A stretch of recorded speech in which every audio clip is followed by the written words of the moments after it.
Welcome to the Mike and Alison After Hours podcast with your hosts, Mshelah and Alison Haas, talking business with real business owners in the Mid-Atlantic region. Today's episode is sponsored by Advantage Industries. When you need business technology, get Advantage Industries to protect and promote your business. To learn more, go to www.getadvantage.com and schedule your first meeting to see if you qualify for a free network scan.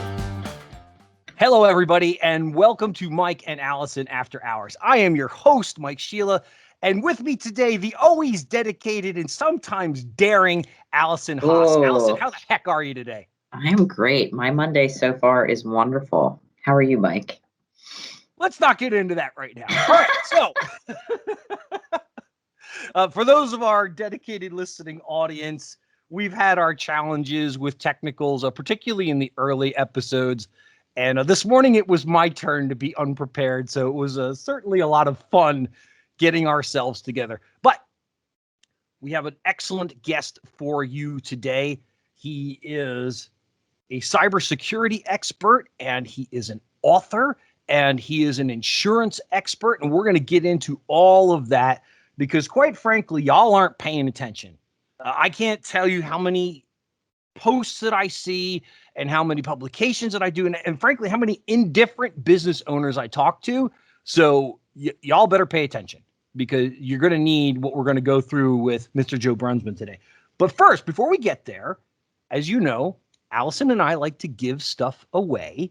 And we gave away a copy of her book, The Addict in Aisle 7, and we gave away a copy of Andrew Friedman's book, Thrive. Andrew was also gracious enough to give away a coaching session to one of our listeners. And our next giveaway is my good friend Eric Williamson wrote this fantastic emotional intelligence book called How to Work with Jerks. I love it. So, how do you get said copy of book? Well, it's very easy. You subscribe to our podcast, and folks, we are everywhere. We are on iTunes. We are on iHeartRadio. You can ask your little listening device to play our show. You can hear us on Spotify. You can find us on Podbean. You can find us on Stitcher. You can find us on TuneIn.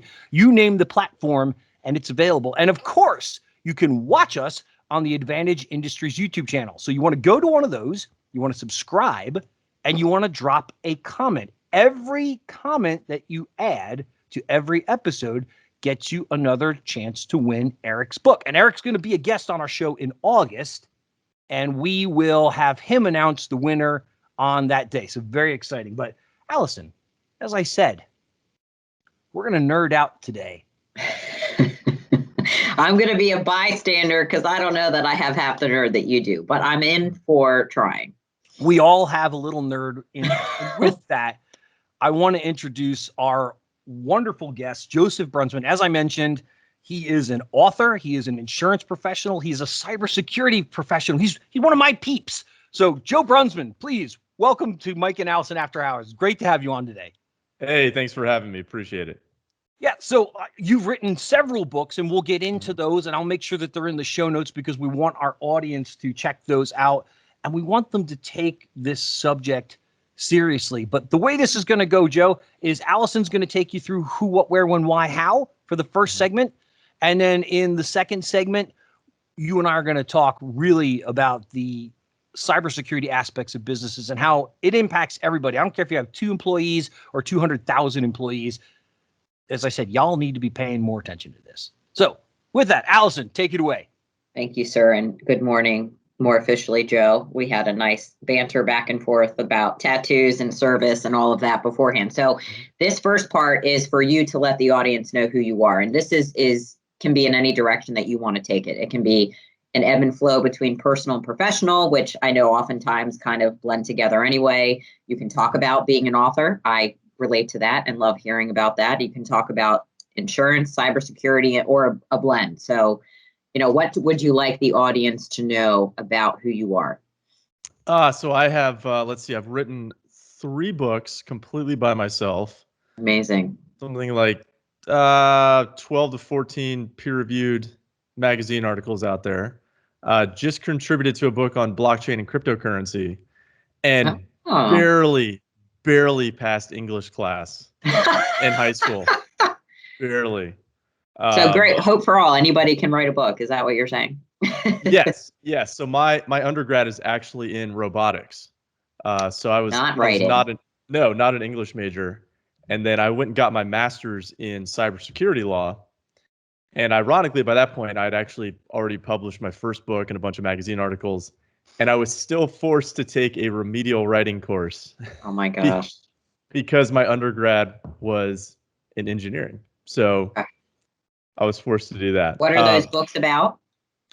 Okay, so the first book is all about, well, all of them are essentially about insurance in one way or another.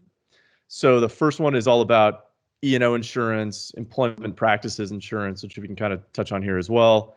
A little bit of cyber insurance. It was kind of just coming out. RIA insurance and D&O insurance, excess insurance. All the fun things that business owners really should know, but it's kind of painful to figure out. So it's really condensed. Wow, that's a lot of acronyms. I thought IT had a lot of acronyms. That's a lot of acronyms. Yeah. So there's a lot going on there. The second book was cyber insurance and cybersecurity law, just for CPA firms. The third book was cyber insurance and cybersecurity law, essentially for every business that's out there, or I should say 99% of businesses. And then the fourth book was on blockchain and cryptocurrency. And that I just contributed the insurance chapter to that one. Thankfully, I didn't have to write the whole book. I'd still be going. Yeah. If that were the case. Wow. Wow. So vast topics. So how did you get interested in those topics? Oh, well, actually, I came out of the Navy. So in the Navy, let's say you don't know how to tie your shoes. Like there's literally an instruction for that. Say you want to launch a Tomahawk missile and you're a cook and you've never done it before and you're wholly unqualified to do such things. There's an instruction for that. And so when I left the Navy and I came into this industry, I was like, where's the regulations? Where's the instructions manual? Like, how do I know that what I'm saying is actually true and not just some like tribal knowledge idea? And so it was frustrating for me, and I can see where it's frustrating for a business owner because they're like, you kind of just have to assume the guy on the other end knows what he's talking about. Right. And so I just sat down for the first 6 months and stayed up till like 3 a.m. just researching case law and interviewing people and talking to attorneys and et cetera, et cetera. And that's where the first book came from. And then the second, third, and fourth books were just a personal interest of mine. So just because of my technical background, I'm also a former IT. So, with that, it was just really interesting to me and I just wanted to know more about it. And so they all kind of started as like my own training manuals that I was writing for myself. And then I wrote them like an engineer with functional block diagrams and flow charts, et cetera. And that's how I put them together. And then they just kind of, 500 pages later. Like, it's a book. Yeah. So that's where it all came from. So you're an insurance agent. Are you standalone? Do you work underneath of an agency or how does that work? Yeah. So I actually came into kind of a long story on how I went from naval officer, robotics engineer, IT guy to insurance guy. Was that as I was leaving the Navy, my father-in-law, who's also a Naval Academy grad, he owned an insurance brokerage. So we're essentially independent. And he was like, hey, why don't you come do this? If you like it, stick around. If you hate it, go do something else. And don't tell my wife because she thinks I'm a nerd already. But I was like, oh, this insurance thing, like, I kind of get it, right? Because you've got like component parts. It's kind of like a big puzzle. You can think of it like an engineer and see like what overlaps where and why and what the problems are and et cetera, et cetera. So that is what I'm doing now. That's how it all kind of came about. Okay. Now, how long ago was that? Oh, that was 6 years ago. Okay. And so I'm an HR professional. So I heard employment what did you say? Employment practices insurance. Is that different than employment practices liability insurance, or is that omitting a word in the same thing? Synonymous. Okay. Okay. Because I know a lot, we talk about that because that's part of our offering with workers' comp and it's tied in. But a lot of my prospects have no idea what I'm talking about. So can you share a little bit about that? Sure, sure. So employment practices insurance, you can kind of think of it like this. Your other insurance policies are really designed for if, let's say, a customer sues you, right? So you have E&O insurance, that's damages for professional services rendered. You've got What's business E&O owners. for those who literally know no acronyms? Oh, I'm sorry, errors and That's okay. omissions insurance. There we go. There we go. So I know somebody's listening like, nope. they're like, what? Yeah, I'm sorry. I know there's a lot It's of lingo. okay. No, it's okay. So you have all these other insurance policies, but they all have essentially the same exclusion, which is insured versus insured. And that means the policy won't cover you if you sue yourself. And that's because there's a moral hazard there for the insurance industry where they're saying, we don't want two people in the same business to collude and bring a claim against us, the insurance company, where we're paying out for it. But that would never happen. Never happen. And so that's where employment practices liability insurance comes in, also known as EPLI.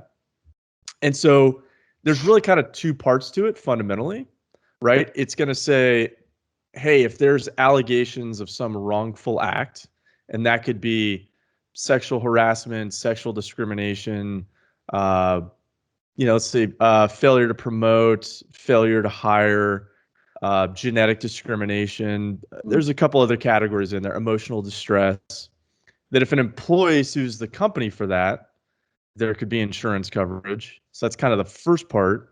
The second part is situationally dependent, and that could be third-party coverage.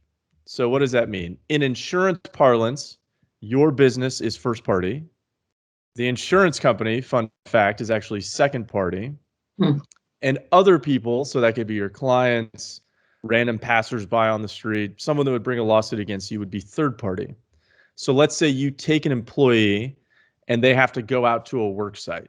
So you're an MSP, you send your tech out to a client to. Then with that,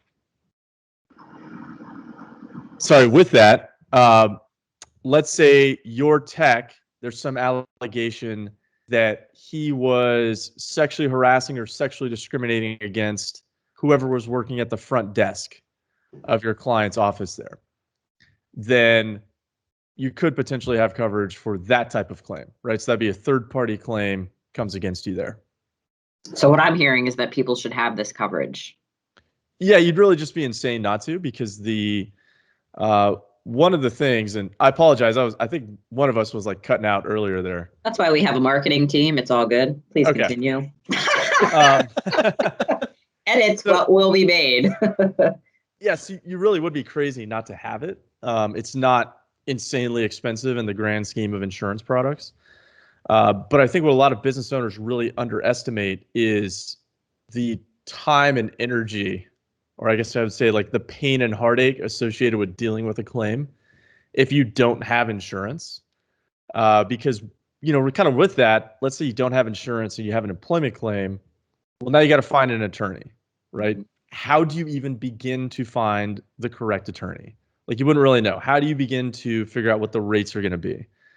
Then you're going to be way more involved with that claim than you would think. So it's not as easy as just like, hey, you punt it over to this guy and he's going to take care of it. Meanwhile, without insurance, every single line item you're going to be scrutinizing for payment, because now obviously like it's just completely on you. So it's just kind of one of those things where even the loss prevention side of it, where a lot of employment practices liability insurance policies, they've got like a 1-800 line and you can call somebody. That's super valuable, especially if you're a small firm, because there are, I will say this. So I love cybersecurity law. I love E&O law. Employment law just puts me to sleep. I'm sorry. It's so complicated. It's so technical, and it's so particular to like that jurisdiction that as a business owner, it's super easy to screw that up if you're not paying attention. And so just, even if you think you know what you're doing, just having that secondary person there to kind of bounce an idea off of, to say, hey, I need to fire this guy. He's terrible. And then you have kind of the devil's advocate on the other end saying, okay, do you have appropriate documentation for this? Like, what have you done? Right? Are they a protected class? If so, X, Y, Z. And those are things that business owners just naturally don't think of because they're really good at what they do. They didn't go into business to be like an HR professional. They went into business to do whatever they're doing. So highly. You're encapsulating all of our episodes, by the way. Oh. Thank you. You're welcome. You're welcome. Well done. But, well done. And then business owners, I'll just put a cap on it here. Ultimately, they have to realize that if they're going to go to court, it doesn't matter if they did something wrong or not, fundamentally. And I hate to say it, but frankly, you're probably just going to pay to try and make the problem go away. You're going to try and settle it if you have insurance. If you don't have insurance and you have an axe to grind and you think you're going to take it to court and prove your point, you're going to get burned. Yeah. Because think about this. What you're going to do is you're going to go to court in front of a group of people that you have no real control over fundamentally. And it's going to be, poor little employee said this. Big, bad, rich company guy said this. And you're just going to get crushed. Like, if you're in a big city, it's game over. Like, you're going to lose. You're in a not so big city, it's game over. Yeah. Yeah. I mean, it's just, unless you are very well known in the community as a very good guy and the allegations are just absolutely outrageous and there is no way that could ever happen, maybe you have a chance, but still you're probably not going to have a chance. And if you're in an industry with highly compensated individuals and we start talking about the opposing attorneys working on a contingency fee basis, so he doesn't get paid unless the other guy wins, I mean, they're going to squeeze every dime they can out of you. So you might as well just get employment practices insurance. It's kind of a no-brainer, I'll say, on this end. Well, and I think you just really painted a beautiful picture of why, and also what Mike and I talk about and why we bring other people into a business to help is to help mitigate risk, right? And because there's risk no matter what. If you're an employer of one employee or 1,000, there's risk associated, and both HR and IT, I almost said cyber, but that's where we are today, play a part in that, right? And so staying in business is hard enough without these things protecting you. So thank you. I think you really painted a beautiful picture as to why, because people don't think about that. They just see it as an expense, which Mike and I talk a lot about. And so it's like, what is the cost, right? And there's the dollarized cost. And then there's the whole picture you just painted and the cost of going out of business or losing or whatever. So thank you for that. So I did nerd out a little bit. I'm excited. I'm proud of myself. Go me, right? Prematurely, I nerded out with you, which I do appreciate. So I guess I fit right in. But if people want to find you and want to work with you, are you industry specific or more just DMV? Where do we get a hold of you and how? So if you just search for my name on any search engine, that'll pretty much, I'm kind of all over the place. You're very Googleable, like me. Yes, I'm very Googleable. So if they just search for my name, Joseph Brunsman, they'll see Brunsman Advisory Group, which is my business. They'll find, I have a YouTube channel with, I'd say, well over 60 videos on there now, with just a ton of free considerations. So there's a whole episode there on employment practices. There's dozens and dozens of videos on cyber insurance, cybersecurity law, other types of insurance, all kinds of stuff on there. So they can also download my book for free on my website, my latest book, Damage Control, Cyber Insurance Compliance. If they want to, if they need help going to sleep at night, it's about 500 pages and will be expanded here with volume 2 shortly. So awesome.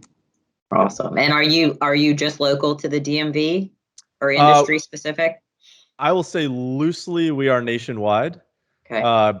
Kind of just depends on the state.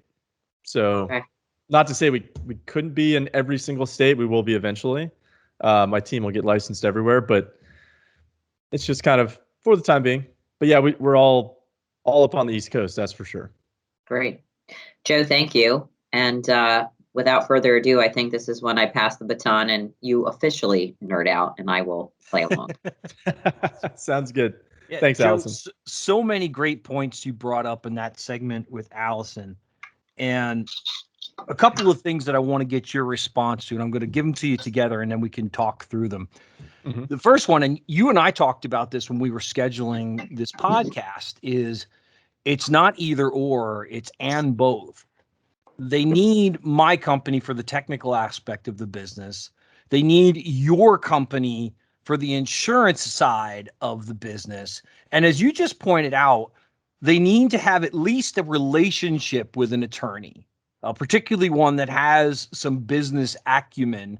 And I said there's a fourth component there, which is a PR professional. You don't have to have that relationship, because most people don't realize when you've been breached, you have to tell the public. And there's a right way and a wrong way to do that. And your PR person would work in concert with your attorney to make sure that you are presenting the information in the best possible light manner and satisfying the legal requirements to minimize the exposure to your business. So that's the first one. And so the second, can I ask a quick question? Sure. Dummies 101. Me and the rest of us listening. Why would someone publicize a breach? Because Why it's do you the have law. Yeah. So if you are a glutton for punishment like myself, and you have read all 50 state and territory breach notification laws, to? Oh, God. they're actually all different. And one thing I think everybody listening to this should know is it doesn't matter. This is a attorneys. It doesn't matter where your business is located. It's where your clients are residents of. So like, let's say you have a business and you're next to a military base and you have a bunch of, we'll say, driver's license numbers on your system, right? In theory, if you get breached, then you may have to comply with all 50 different state and territory breach notification laws, all of which have different requirements on how soon you have to notify that person, who else in the state, so various offices, generally attorney generals, Office of Consumer Rights and Protections, et cetera, what has to be in that notification letter. It's a massive mess. I mean, it's just a spider web if that goes down. Sophisticated. Yes, it is highly sophisticated, not something you want to do on your own. Yeah. You will screw that up. And if you do screw it up, if you try to just kind of wing it, rest assured, not only do those laws, kind of fun fact, many of them actually have cybersecurity requirements built into them. So we call them breach notification laws, but they have a lot of before the breach type requirements anyways. But a lot of them also have regulatory fines and penalties associated with those. So it could be X number of thousands of dollars per event per day of late notification. Oh my gosh. And I will just note that if you look in all of your insurance policies that have coverage for regulatory fines and penalties, so that could be employment, that could be errors and omissions, that could be cyber in this case, those fines and penalties are insurable where allowable by law. And I have no idea where that is, and neither, frankly, does anybody else. So, like, yeah, you have that coverage where allowable by law. That's going to depend on the state of the jurisdiction, and nobody has any idea where that is. So, not a bear that I would particularly poke. So, Joe, I love what you just highlighted, because technically, every business should be following some sort of cybersecurity practice. Most people know that if you process credit cards, you're supposed to follow PCI. If you are a medical office, you're supposed to follow HIPAA. And I'm going to dwell on that one just for a second. HIPAA has a term in it, which is taking reasonable and appropriate action. Is your doctor's office, is your hospital, is your chiropractic office, is your physical therapy office, are you taking reasonable and appropriate action to prevent these things from happening? And here's why that's significant for our listening audience. First of all, none of you are like 90% of you are not taking reasonable and appropriate action. No offense. Secondly, just by doing that, Mhm. if you can document, if you can show that you've taken reasonable appropriate action to prevent, it's much easier to process claims, and your penalties are much less significant. Nobody wants them, but if you've done that work, then it's a lot easier. And that's the thing that I try to stress to people, which is why I said it's not either or, it's and both. They need you, they need me, they need the attorney, and then they need the PR. That's my quattro. They need those four entities inspecting their business, because what we are attempting to do is prevent the collapse of your business. Right? Sure. So I'd love your thoughts on those couple of items. Yes, I will say that when we talking about reasonableness, so reasonableness is not what we think it is. Unfortunately, right? Like if only It's the not law were terribly that reasonable, simple. no, but it is No, appropriate. it's not terribly reasonable. And actually, one of my favorite judges of all times, to be a nerd here, Judge Learned Hand. What a great name. He actually has a quote, and this is from way back in the day. And it said that courts must in the end say what is required. There are precautions so imperative that even their universal disregard will not excuse their omission. So in other words, what is reasonable, just because nobody's doing it, it doesn't mean that it's not reasonable to have done so, and then unreasonable to have disregarded it. So there's a whole chapter in my book on what the term reasonable means. As nerdy as that sounds, but I actually go through Federal Trade Commission court cases, right, where they have reasonable data security standards. And I actually go through that to help elucidate case by case. Hey, MFA, 2FA, security awareness training, et cetera, right? That's what the FTC is considering reasonable cybersecurity requirement. But you're correct to kind of take it all together. It really does kind of take everybody working in concert to make this happen. So even kind of my best example here is even the insurance application, right? Let's say you're filling out the cyber insurance application. That's not really like a one-man job, frankly. So I'm even telling people, hey, you need to bring HR into this conversation when you're filling this out, because there are ramifications on that application that HR needs to be aware of. So if you just have, let's say, like the IT person fill out that application, maybe there's some question on there about, hey, immediately prior to termination, you're revoking that soon to be former employee's email access or computer access, right? Well, maybe there's some disconnect there, and I've seen this before between HR and IT, right? Where the IT guy is new, the HR guy, he's been doing this for a while, so he knows precisely when to send it over. The IT guy doesn't really understand that, hey, everything has to be dropped when that email comes in. When HR says revoke access, it's game over, stop all, revoke access, go back to what you were doing.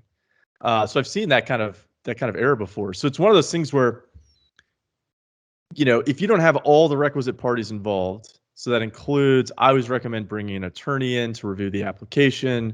HR should be in there, all the decision makers, IT, et cetera. You want to avoid something called the material misrepresentation, right? So you don't want to inadvertently say you're doing something when the opposite is actually true, right? Even if in good faith you're like, I really thought that was true. Well, if left hand isn't talking to right hand, and left hand's the one that's, putting out all the information, then you may not have insurance. So, Interesting. and there's, and that's I'm sorry, go ahead, Joe. I was going to say that there's all kinds of other reasons to have an attorney involved as well. So digging into, I have a master's in cybersecurity law, but I'm not giving legal advice here.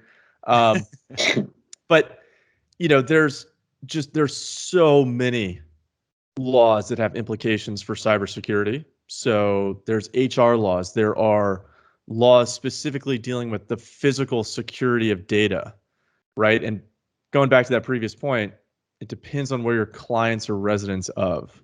So let's say you're in Florida and you have one client who's a Massachusetts resident. Well, now you're adhering to something called 201 CMR 17, which is also in my book if anybody, and it's free, right? But if they really want to dig into it. But there's physical safeguards on there as well. So maybe that means that, hey, now HR has to get these locking filing cabinets to make sure everything is secure. I mean, like there's way more to it, I think, than people realize. So that's where bringing everyone together, having that attorney, having the insurance side of it, et cetera, really makes sense. Yeah, and I love what you put out there again, because this is the world that I live in. And something that I hear all the time, Joe, which I know you can appreciate, is, well, I'm not a doctor's office, so I don't have a standard that I have to follow. And my response to that is always, well, the state that you do business in has cybersecurity laws that you should be following. And again, we all know ignorance of a law does not excuse you from following it. With that, show me a business that doesn't process a credit card in one way, shape, or manner. I had a client. I had a client last year that said to me, "Well, we try not to." I said, "Well, so that means you do. If you try not to, that means if you accept one credit card transaction in this year, then you should be following PCI guidelines." But let's say, just for conversation's sake, that doesn't apply to you.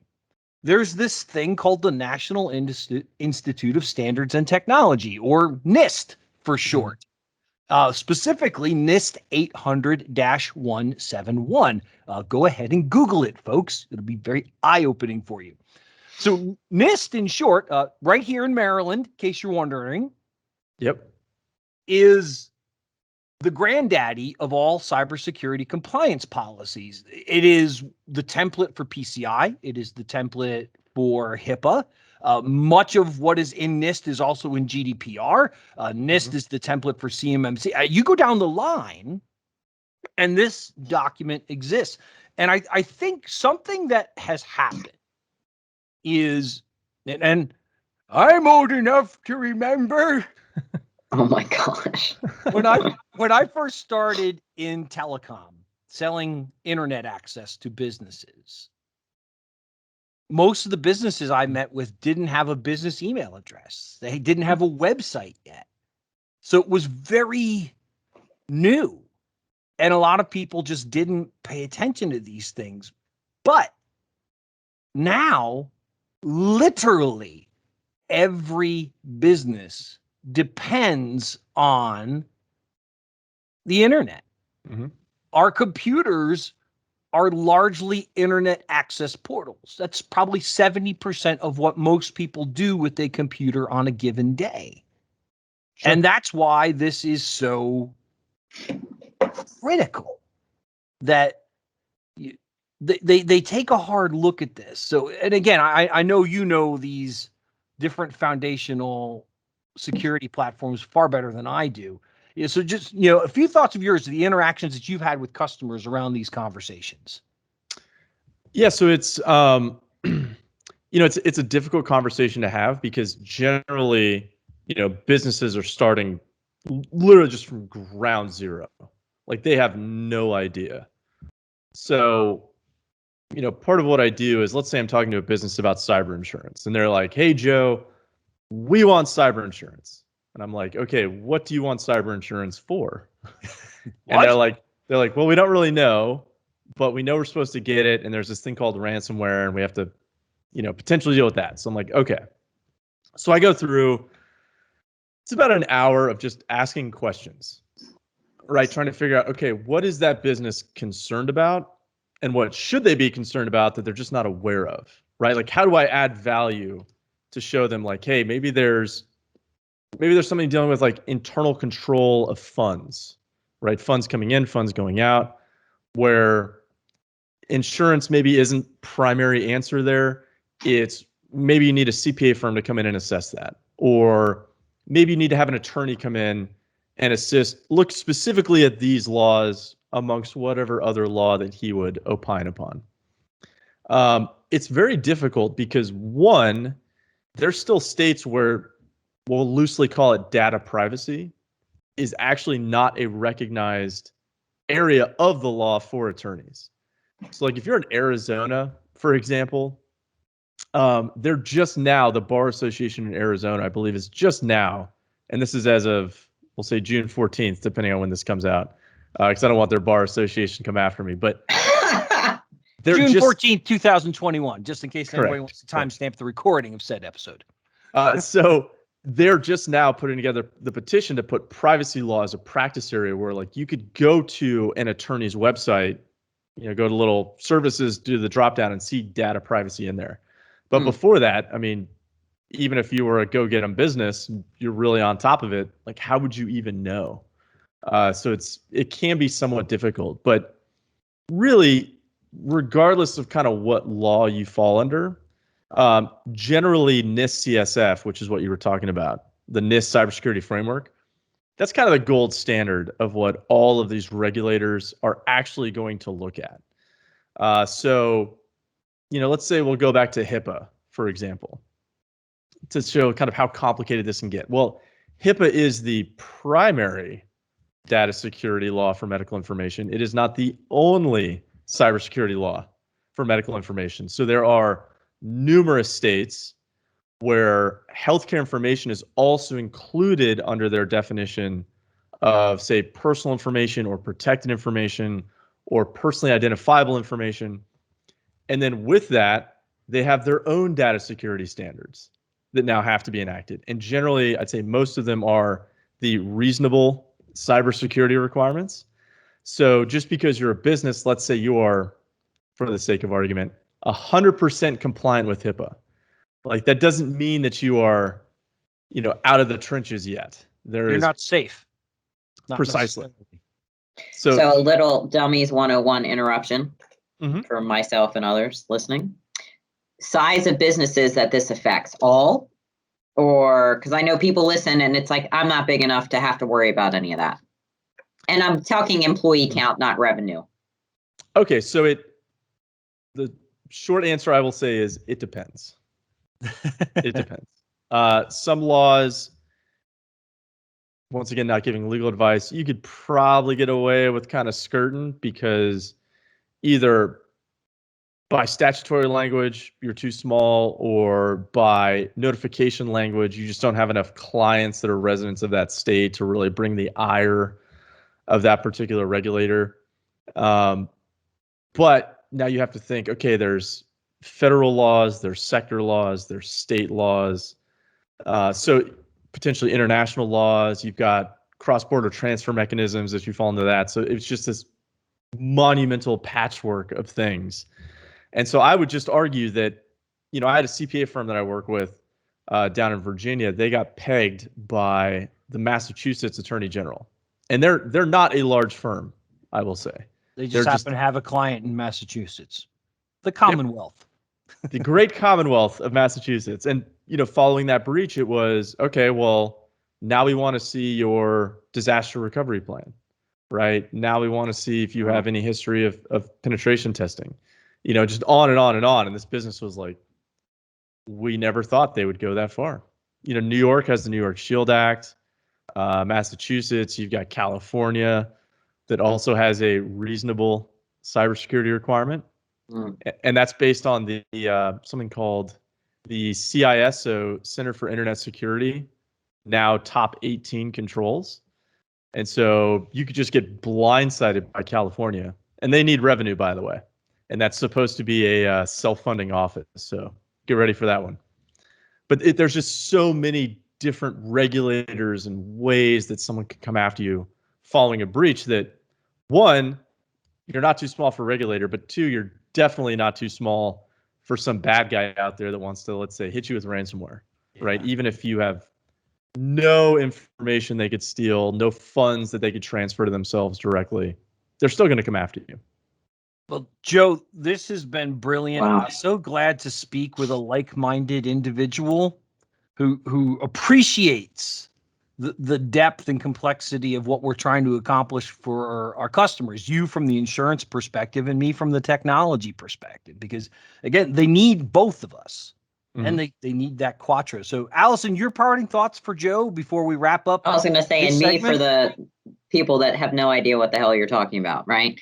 No, I'm so impressed. I feel like I'm talking to a lawyer, which, you know, I love that you keep saying bring other people in, right? I'm not the end stop, but I think this is an important topic that just tips the iceberg as far as the risk associated with being an employer. Because we talk about the excitement and the leadership aspect, and that's all true and part of it, but there is also a burden, right? And a dollarized burden, but also risk and complexities, right? That a lot of people are like, I don't want to have to deal with that. And it's like, but that's why there are people like you and attorneys so that they don't have to, right? And that's what Mike and I talk about a lot. So thank you for coming on today. And Joe, thank you so much for being on Mike and Allison After Hours today. This has been just an exceptional episode for us. So thank you.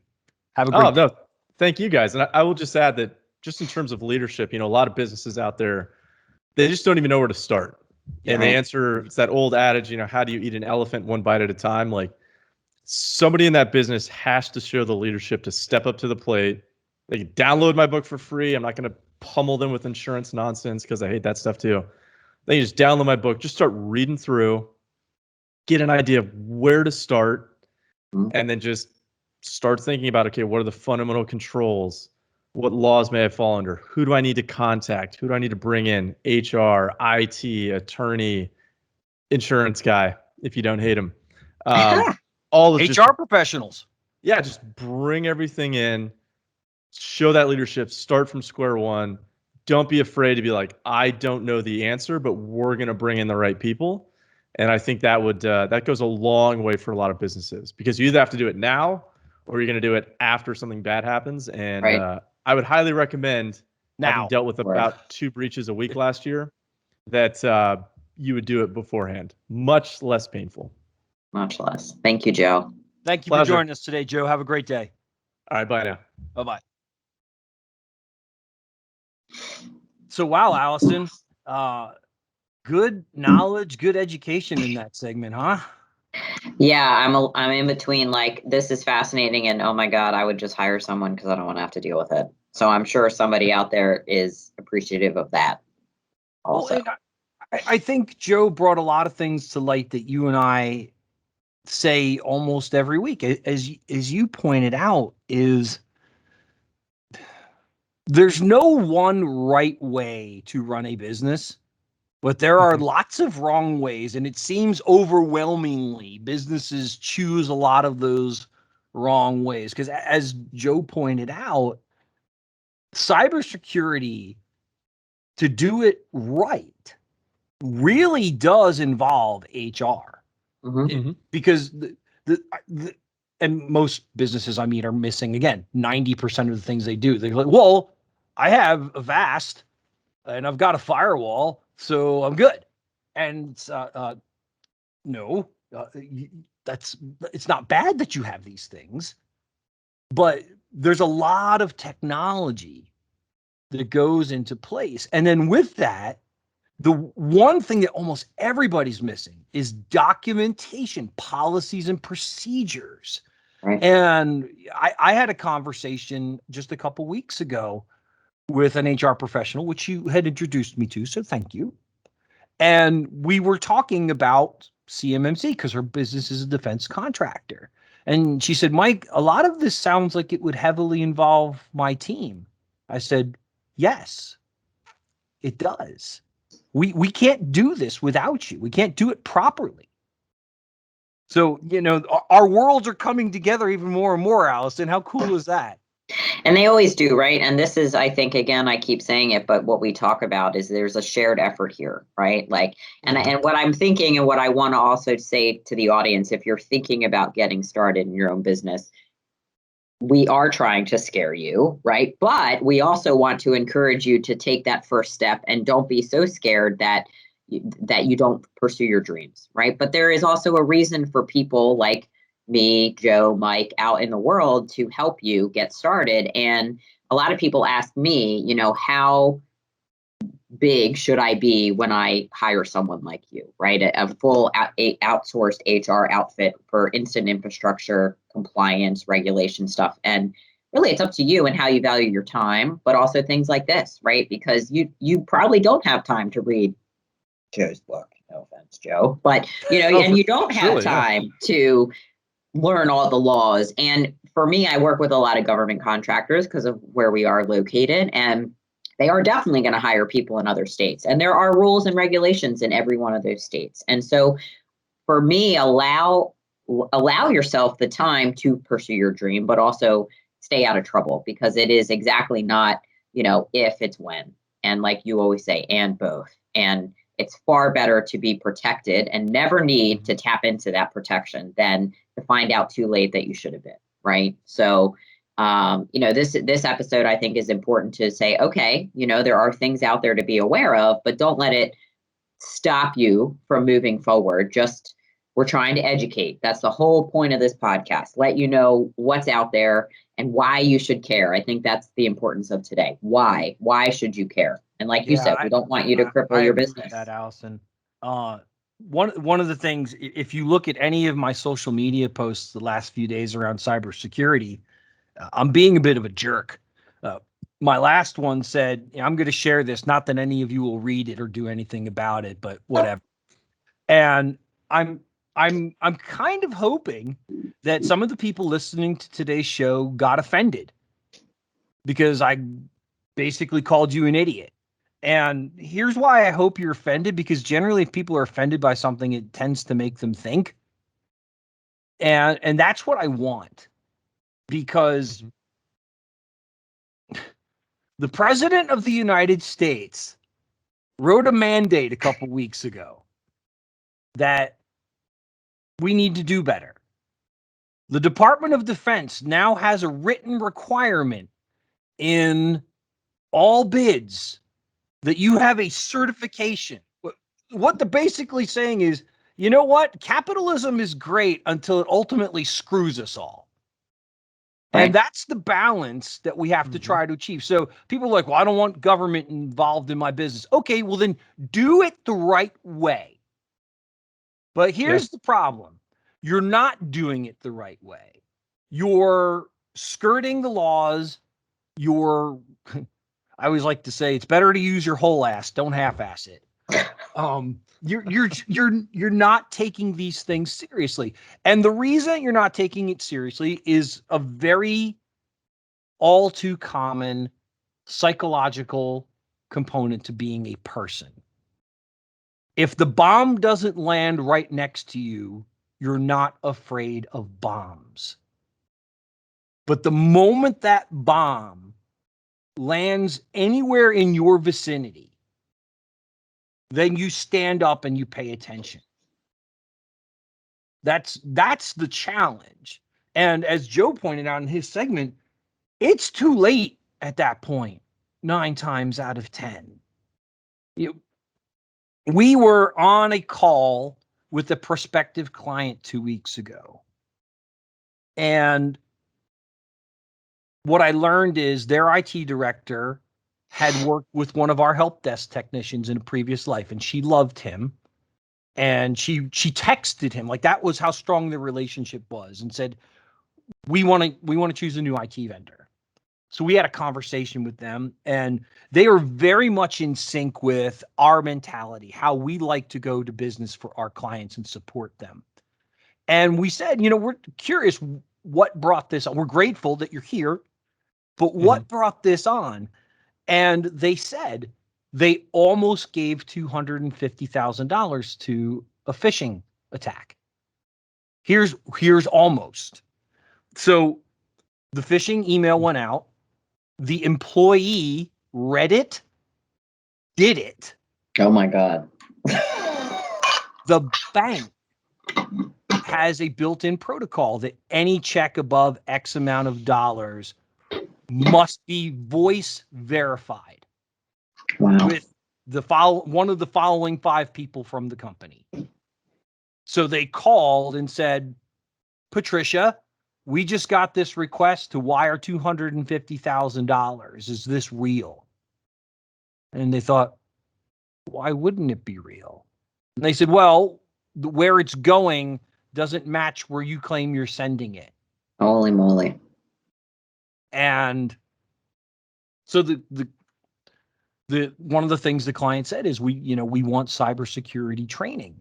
And that's one of those things that 90% of businesses don't have. Now, if you do a PCI annual exam and you take everybody into a room for 30 minutes and tell them don't do this, then you could check off, hey, I got cybersecurity training for my staff. I did it annually. That's the minimum requirement for PCI.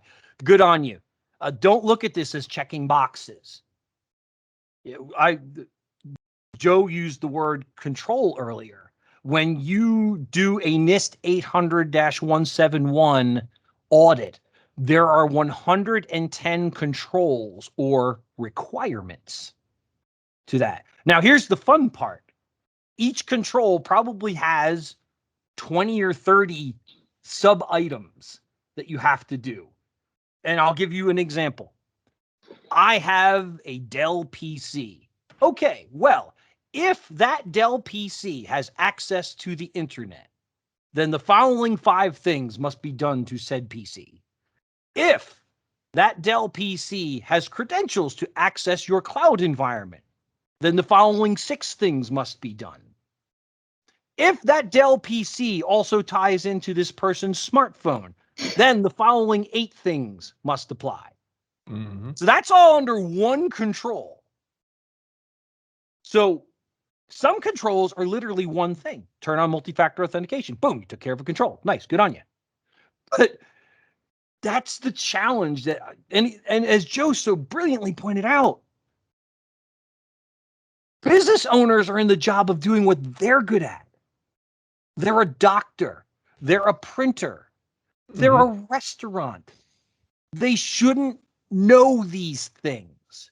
But the hardest part is finding a partner that they can trust, or falsely trusting a partner too much that is out of their league because they no longer can handle the requirements that you want or need.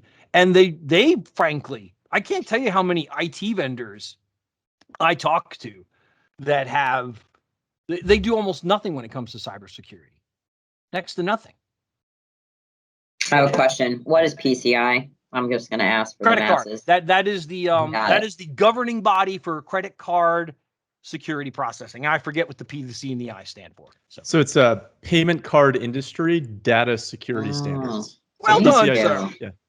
Yeah. Somebody knew. I'm like, nope. I was like trying to do something in my head, and I'm like, no, I'm just going to ask. Yeah. So it's Mike, you're totally correct. So like the average insurance guy lasts less than 2 years. And so like they don't even have time, they literally show up and it's, hey, you're making 0 money. Here's a phone, start dialing. So they're going to say whatever they have to say. Yeah. Like much less are they actually going to start digging into the case law, demonstrating to the client, okay, here's what the policy says.